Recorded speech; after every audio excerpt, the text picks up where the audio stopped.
Good afternoon. I'm Kevin Captain, Community Information Director for Volusia County Government, and today is Thursday, November 10th. With us today we have County Manager George Rechtenwald, Growth and Resource Management Director Clay Irvin, Emergency Management Director Jim Judge, and Beach Safety Ocean Rescue Deputy Chief Tammy Melfers. At approximately 3 a.m. this morning, Hurricane Nicole made landfall in the Vero Beach area as a Category 1 hurricane. The storm hit Volusia County as a tropical storm, bringing gusts of 70 miles an hour in some areas in the county. The storm is continuing to move northwest across Florida and into the Gulf of Mexico. Even though the storm has left our area, danger still lurks in Volusia County. We ask you to remain cognizant of additional weather-related events that can transpire throughout the remainder of this afternoon and into the evening and even into tomorrow. More than 34,000 residents in Volusia County experienced a power outage, but fortunately, our partners at the utility companies have been working diligently to restore power. Please contact your utility company if you need to report a downed power line, a power outage, or to receive an update regarding power reconnection. Contact information for your utility company can be found on our PIN site, volusia.org/PIN, PIN, as well as by calling our Citizens Information Center. That number is 866-345-0345. There is one pending storm-related injury which involved a tree and a vehicle. More information on this incident will be made available when we glean more information. Additionally, 3 high water rescue requests were made in the southern area of the county, and we are proud to report that at this time there are no storm-related deaths. Nearly 200 people utilized our emergency shelters. 33 people were in special needs medical shelters. And also the shelters were able to provide safety to 26 pets who were brought with them. The shelters remain open until further notice. Daytona Beach International Airport was fortunate as it did not sustain any significant damage. The airport intends to open the terminal early tomorrow morning around 4 a.m. and the airfield a few hours thereafter. Please contact your airline for any flight updates. With that, I'm going to pass it on to County Manager, Mr. George Rechtenwald. George?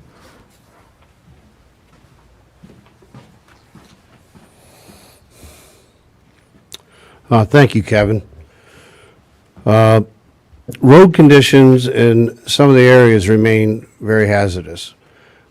We can still expect to have high winds for the next few hours, and water has covered or significantly damaged roads throughout the county. If you must travel and you come upon a road that is covered in water, if you see signs of any damage, please turn around. We do have a few major road closures to announce. Up in Flagler Beach, A1A from South 7th Street to South 16th Street is closed. A1A is also closed in both directions at Clubhouse Drive and Ormond by the Sea, which is just a little south of the Gamble-Rogers State Recreational Area. We've also been notified that Riverside Drive through Ormond Beach and Holly Hill is closed. And then on US 1, there's a lot of tidal flooding at Dunlawton down to Rose Bay. The western base of the Seabreeze Bridge is underwater, as well as the western sides of the Main Street, ISB, and Dunlawton bridges. Holly Hill is experiencing major tidal flooding, especially in the areas close to the Halifax. This is also true in New Smyrna Beach and in the Turnbull Bay area as well. On behalf of the sheriff, because of the persistent danger, as well as to allow an unobstructed path for officials to assess and inspect coastal properties, the curfew has been extended specifically for the areas east of the Intercoastal Waterway until 7 a.m. tomorrow, November 11th. Now, this curfew does not apply to regular members of the law enforcement, employees of local businesses or industries, government entities that are traveling to and from their job, and all the emergency workers, of course, that are providing help in that area. But they must have proper identification. We have preliminary assessment reports of 11 compromised structures in Daytona Beach shores and Wilbur by the Sea. Unfortunately, we anticipate more structures will be identified as compromised as these inspections continue. If you live on the coastline or have plans to stay at a hotel or motel on the coastline, please do not return at this time. Please allow our officials time to determine if a structure is safe. Just because there are no physical signs of damage, there could be underlying foundation damage or other issues that may not be apparent. The structural damage along our coastline is unprecedented. We've never experienced anything like this before, so we ask your patience as we make our assessments. As always, your safety is our top priority. This is going to be a long road to recovery. At this time, I'm going to turn it over to Clay Irvin, our Director of Growth and Resource Management, who will discuss some of the next steps for our coastal structures. Thank you. Good afternoon. The efforts from both the city and the county to assess the damage that has occurred is ongoing right now. It is a very coordinated effort. We're making sure that we are able to get the properly certified inspectors out there. We are also utilizing some of our private consultants who are structural engineers who are well versed in what has to be done in regards to coastal armoring, and also, more importantly, ensuring that these structures are safe and sound and that our residents and visitors can return to the beach side. This is not a quick process. We're doing the best we can to get folks over there right now. As I'm speaking, I know that Daytona Beach Shores, Daytona Beach, Volusia County, and others are conducting these site-by-site inspections to ensure that the buildings themselves are safe. And as George pointed out, the critical aspect is that you may drive by this on A1A and it may look like it's safe and sound. But unfortunately, we're not seeing what's happening from the ocean side. And when you start looking at these, and if you have some of the older construction, which does not necessarily meet the standards that are in place today, that can result in a great deal of damage that is not visible to the eye. The main thing is we want to make sure that these things are safe and sound. So there will be this preliminary analysis where we will be going in and documenting what we see and allowing for those who can return to return. Those who are not able to, we will work with them to address their sheltering needs in the future. Other than that, right now, we're just going to have to go through and get all the data and get all the information available so that we can make the necessary decisions for the safety of the public.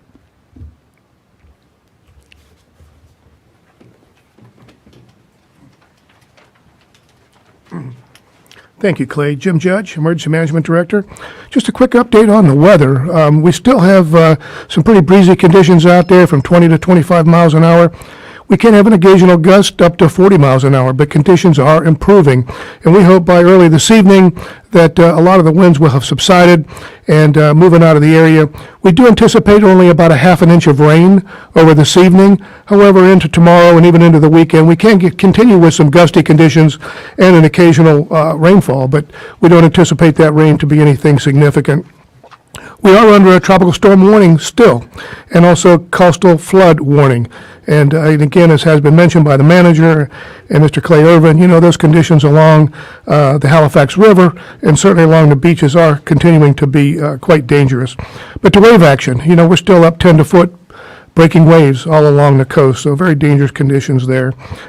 Astor has gone back up to major flood stage. So, with the fact that the northern winds have impeded the flow, and with some of the rainfall to the south, we have seen conditions all along the St. John's, but especially at Astor as we get back into flood stage. We will again experience a high tide this evening at 9:42, and again we're looking at a full moon. So conditions continue to be very difficult all along the beaches, and we just urge safety, as Mr. Irvin mentioned, and our director, that life safety is the most important right now. So be smart about what you're doing, stay home, stay off the roads, and let us do our jobs out there. So with that, let me introduce Beach Safety Tammy Malfers. Thank you, Jim. Even though the worst part of the storm has moved on, danger is still present in our community along the beach. As stated by our county manager, there is a curfew in place for areas east of the Intracoastal Waterway. Please adhere to this curfew and give first responders the space to do their job. If you go anywhere near the beach, you're putting your life in jeopardy. The current state of the ocean is unforgiving. You might not make it out if you step foot into the water. We are flying the double red flags. There's a massive amount of debris in the water and on the beach, large waves, and strong rip currents. Beach conditions will constantly be changing over the next few days and weeks as we work to secure our coastline and assess the true extent of the damage caused by Hurricane Nicole and Ian. At this time, we are not sure when the beach will be safe to visit again, and it is extremely important to pay attention to our signs and barricades and use common sense. Your safety is our number one concern, and right now the beach is not safe. The water isn't the only danger present along the coast. We have not yet had the opportunity to assess coastal structures such as piers and walkways. Even during low tide, these structures may collapse without notice. At this time, the beach is the most dangerous place to be in the county. We will work hard as we possibly can to make it safe and accessible once again, but it's going to take time. To stay up to date with the most current beach conditions, please download our Volusia Beaches app and follow us on social media. There will be a time to return to the beach, but now is not the time. And now I want to turn it back over to our Community Information Director, Kevin Captain. Thank you, Deputy Chief Malfers. So just to recap, a curfew is in effect until 7 a.m. tomorrow, November the 11th, for all areas east of the Intercoastal Waterway. other than officials conducting an assessment and inspection of our coastal properties, there should be no one going near the beach. This includes staying away from all coastal structures. To go anywhere near the coast right now is risking your life. And finally, as Mr. Rechtenwald and Mr. Irvin have indicated, please be patient and allow the appropriate authorities time to assess and inspect the structurally compromised properties on our coast. The damage to our community has just received something we've never experienced before. So we ask, please, don't risk going in or near the property along the coastline until it has been deemed safe by the appropriate officials. And as Mr. Judge indicated, we're going to have another high tide this evening, influenced with a king tide, so there could be more damage. At this time, we'll take questions.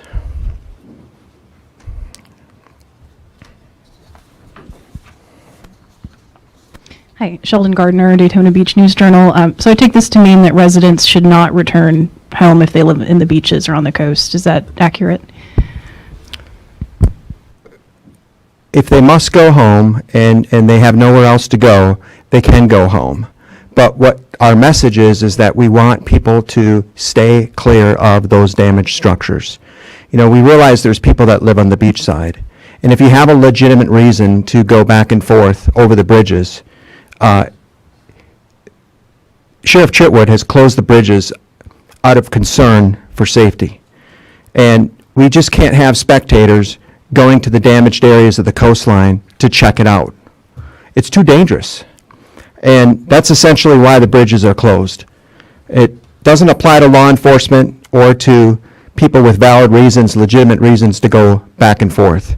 You know, if you're traveling to and from work, for example, and you can demonstrate a valid proof of such, then law enforcement will make that situational decision. But if there's any index of suspicion that you're going over the bridge to, you know, check out and be a spectator, it's not safe. Structures that are compromised. What does that mean specifically, and are there people still in any of those structures? I think each structure is different right now. As of last, we've got 19 hotels or condo buildings and 40 single-family homes that are compromised, and that word is a general term to apply for a various amount of damage. So there are some there's some buildings that have been partially collapsed and some that need to have an engineering inspection. So it's all across the board. Are there people that used to leave? Like, there were several condos in Daytona Beach shores that were on the edge, and people were trying to evacuate those condos. So are there still folks in there in some of these buildings? I'd have to follow up with the sheriff on that, but what I can tell you is that Sheriff Chitwood and his deputies went door to door, as did our cities and municipalities and officials in advance of the storm, and even up to just hours before the storm, knocking on those coastal properties, making sure that the people knew the risk, and to the extent that they gave him a stern message. Did everyone heed the warning? There could be a few outliers. Do you have a sense of how many people are displaced from these compromised buildings, and any sense of how long it might take for a decision to be made, whether they can return, or if they can return, you know, how long that might take? The number is a moving target at this point because the buildings are continuing to be assessed. And as far as, you know, the timing question, like Mr. Irvin had mentioned, every building's going to be different, and so we can't give you a time.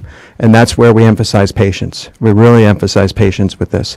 This is something that's going to require multiple disciplines and multiple teams to go in there and work collaboratively to find out, you know, when it's safe to go back, if it's safe, and then those decisions for returning will be made. So it's just too hard to tell the time right now. Who should people call if they're one of these individuals who's been displaced? You know, at this time, we would recommend they call the Citizens Information Center, 866-345-0345. Again, every situation is going to be a little bit different, but we've got a team of people here at the CIC, and we're working collaboratively with the county officials, with the city officials, and with our partners.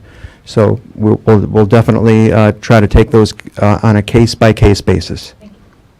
Any other questions? All right, with that, we certainly are happy that you listened to the conference and heed our messages. Again, it's going to take a little time for recovery, but we will prevail. And with that, we'll close today's conference. We'll keep you up to date. We want you to follow us on Facebook, Instagram, Emergency Management Facebook, YouTube. We've got our PIN site, which is volusia.org/PIN. Or again, I'll reiterate the citizens information number again. That's 386-345-0345. With that, we'll close today's conference. Take care, stay safe, stay alert, and help your neighbors.